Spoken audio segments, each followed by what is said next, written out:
Testament lesson comes from Luke 15. By this time, a lot of men and women of doubtful reputation were hanging around Jesus, listening intently. The Pharisees and religion scholars were not pleased, not at all. They growled, "He takes in sinners and eats meals with them, treating them like their old friends." Then their grumbling triggered this story from Jesus. "Suppose one of you had 100 sheep and lost one. Wouldn't you leave the 99 in the wilderness and go after the lost one until you found it? And when found, you can be sure that you would put it across your shoulders rejoicing. And when you got home, call your friends and your neighbors together, saying, 'Celebrate with me, I found my lost sheep.' Count on it. There's more joy in heaven over one sinner's rescued life than over 99 good people in no need of rescue."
One November morning in 2009, Eric Stewart, an 81-year-old Australian gentleman, left a friend's home in his car to get a newspaper from the store down the road.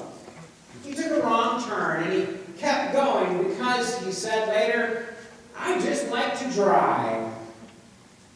8 hours, 371 miles, and a couple phone calls from his very concerned wife later, Mr. Stewart finally pulled into a gas station and told the policeman that he, quote, "might be a little bit lost." The two had a good laugh, and Mr. Stewart was safely guided back to his friend's home. When reporters came calling, Stewart couldn't quite understand what all the fuss was all about. He said, "I didn't know where I was going, but I knew it was somewhere, and with a bit of luck, I would eventually find my wife again." When someone suggested that he might consider investing in a GPS, he replied, "Well, why would you want one of those? You can't get lost.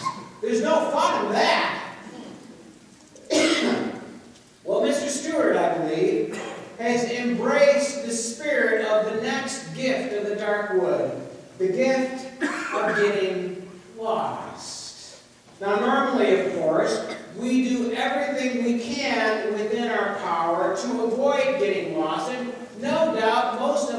here have a frightening story of a time that we did get lost, very lost, whether or not we had a GPS, and in fact, sometimes specifically because we did have a GPS, right?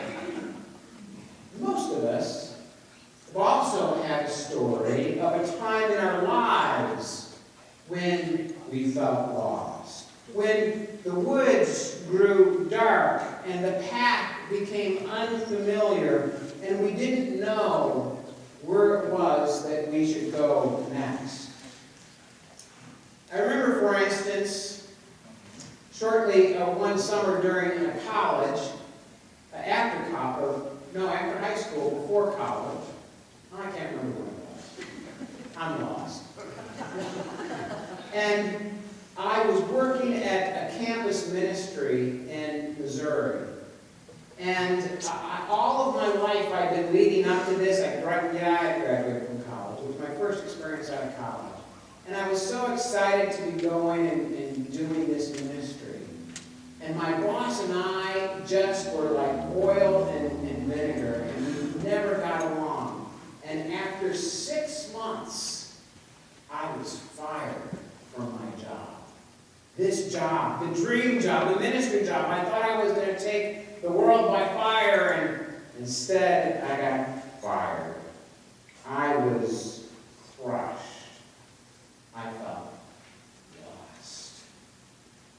But what if getting lost wasn't necessarily a bad thing? What if, like Mr. Stewart, we could look at getting lost as just another part of the adventure of life? What if we could resist the temptation to panic at moments like that and just be still? Stand still, says David Wagoner in our contemporary reading. The forest knows where you are. You must let it find you. Indeed, this is the promise of the Bible, that God, not necessarily just the forest, but God knows where we are, even when we don't know where we are. And that God is diligently, in fact, searching us out to be in relationship with us, to meet us where we are and provide us what we need.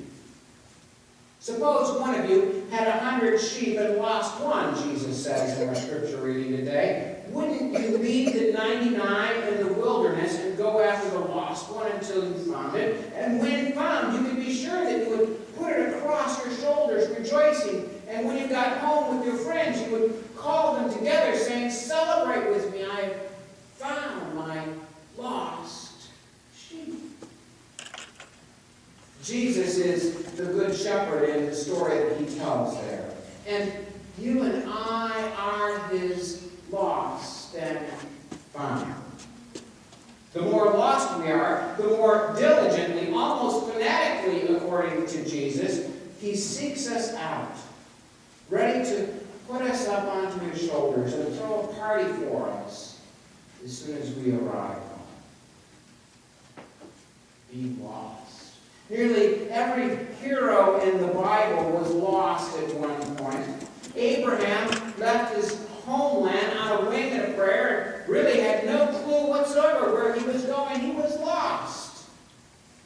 Moses was a conflicted murderer at one point in his life, fleeing from his homeland. He was a lost soul. The Israelites were lost in the wilderness for 40 years, and contrary to the old joke, it wasn't because Moses refused to ask for directions. And Samuel, in our Old Testament reading today, was a miracle baby, turned over as an infant to the priest Eli in fulfillment of a desperate mother's prayer.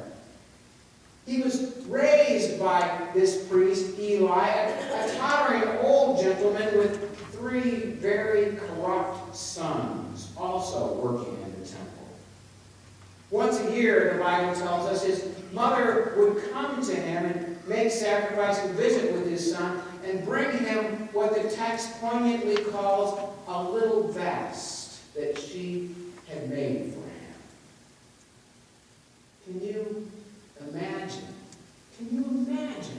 being raised in that kind of a confusing, dysfunctional environment? Well, sadly, some of us can. And if so, you know that the boy Samuel can best be described as a little boy lost in a big world. When we find him in the 3rd chapter of the book that will eventually bear his name, he's asleep in the tabernacle, the portable worship space of Israel, when he hears what he would later understand to be the voice of God calling his name. And yet that voice was hard for him. It's hard for us to understand or discern it. If it weren't for the older, more experienced Eli, in fact, it's entirely likely that Samuel wouldn't have heard it at all. Like the rest of us, Samuel is likely expecting God's word to come with neon signs and blaring bullhorns and great spiritual aplomb. But God rarely works in that way. I'm going to show a clip here from the movie Bruce Almighty. Some of you may have seen this flick. Bruce is a TV meteorologist who has just been fired, like I was in my story. He's lost and he's alone and he's desperate for a word of guidance from God. The clip is about 2 minutes long, so I'm going to turn it over to Matt for that. See if you can identify with Bruce.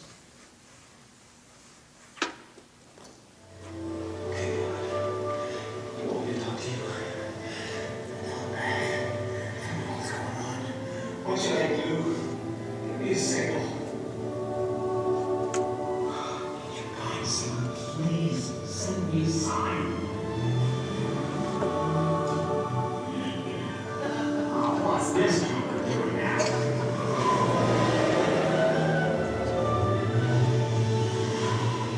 Okay.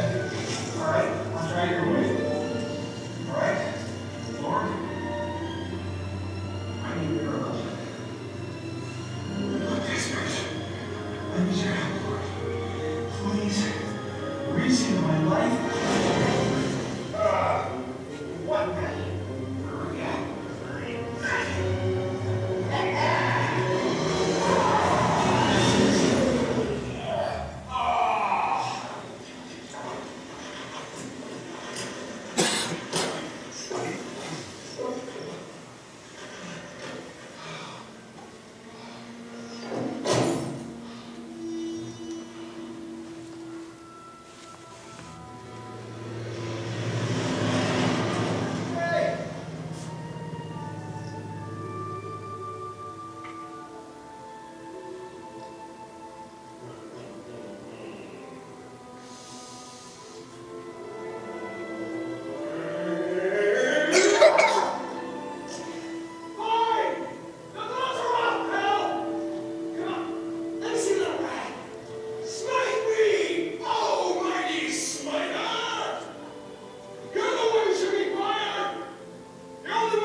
Can you identify a little bit with Bruce in that story? On the lookout for the spectacular sign, the miracle. We miss the plethora of signs that actually are all around us, that reassure us of God's love and God's purpose and plan for the next step of our journey. We pray, for instance, for the miracle of healing, but we refuse to follow the advice of the skilled doctor that God has sent to us. We yearn for connection with other people, but we are too busy to experience fully the hug that our grandchild gives us. We long for divine guidance, but we ignore the intuitive leading and the shifts of awareness that signal a door opening from above. Thankfully, God's small, still voice is also a persistent voice. 4 different times the Lord calls out Samuel's name in the night. Now you might think that, twice, maybe three, but 4 times is just outrageous. God would surely give up on this child, but he doesn't. God keeps calling, reaching out in love. I remember one of the most useful exercises that I did as a young adult to help me try to figure out what I should do with my life. The exercise was to write down all of the most significant experiences in my brief existence up to that point. It was to create a list of all of the experiences where I was most fulfilled, most happy, the sweet spot moments, as Eric Elnes describes them in his book. If you do decide, by the way, to do this exercise, it's important not to overthink it. Just write down the experiences as they come to you. But when I was done, and I sat back, I looked over that list of life events for common points of connection, for themes that strung them all together into a whole. And there it was, plain as day. Nearly every one of the experiences on my list that were meaningful in my life, most meaningful, happened either in the church or in a spiritual context. God's guidance wasn't this one-time thing. It was persistent and it was repeated, like the call that wouldn't let the boy Samuel go back to sleep. And I realized at that point that I didn't need to become a pastor. I already was a pastor. Now, obviously, I would need more life experiences and some training to grow into that calling, but the call didn't come like some stranger's voice out of nowhere, but rather it came as a familiar voice that was consistently revealed in my history and written into the very fabric of my being, just as your call is written on your heart in 1,000 different ways. And so when we're lost our way, we need to slow down. And we need to listen carefully for God's nudges and intuitions, knowing that God's guidance is both subtle and persistent. Thanks be to God, it is also gracious. God's guidance, God's word is gracious. Elnes pointed out something that I'd never noticed before in the story of Samuel's call. After Samuel awakens Eli for the 3rd time, the old priest finally realizes what's up and coaches Samuel on what he should say when the voice comes the next time. He says, "Speak, Lord, for your servant is listening." And yet, when Samuel is awakened again by the voice, the boy doesn't quite follow the directions. "Speak," he says, "for your servant is listening." You notice what's missing? What's missing is the word Lord. Samuel still isn't quite sure who he is talking to. He is still full of doubts. He has no idea who or what is speaking to him. It might be the pizza for all he knows. But he does have an open heart. And that's enough for the Lord. And there's grace in that. Some of us here this morning, I know, still aren't sure about this God stuff. Maybe we've been raised in the church all of our life, but maybe the whole thing just hasn't clicked for us. It just doesn't make any sense, and we're filled still with questions. Or maybe we're brand new to this religion thing. We don't know the book of Genesis from Galatians. But here's the deal, the great deal. God doesn't really care Whoever you are, wherever you've been, whatever you've done or you haven't done in your life, whether you're feeling pretty secure in your pathway or whether you're feeling completely lost, whatever your story, God loves you and has a wonderful plan for your life. And God's seeking you out.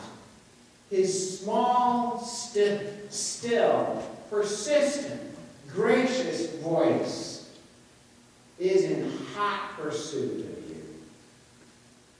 And there's nothing more that God would love than for us to stop running and to let him catch up with us and hoist us onto his shoulders and bring us home. Not just to God's house, but to bring us home to a place of security, to a place where you know it's right. And when you get to your home, your true call, to call in our friends and our neighbors, saying, celebrate with me. I found my lost sheep.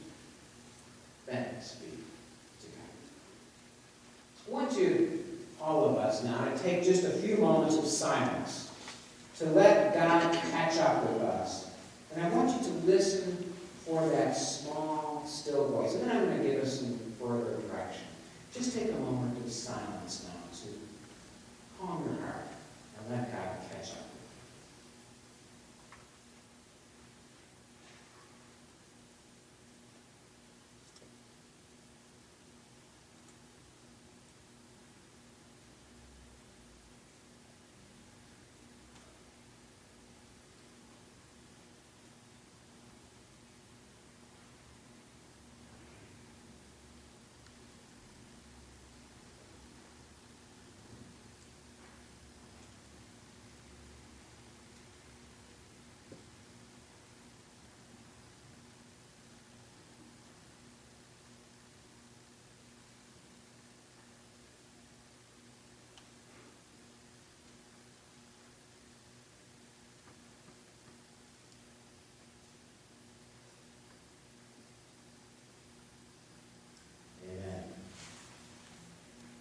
Each week in the Dark Woods,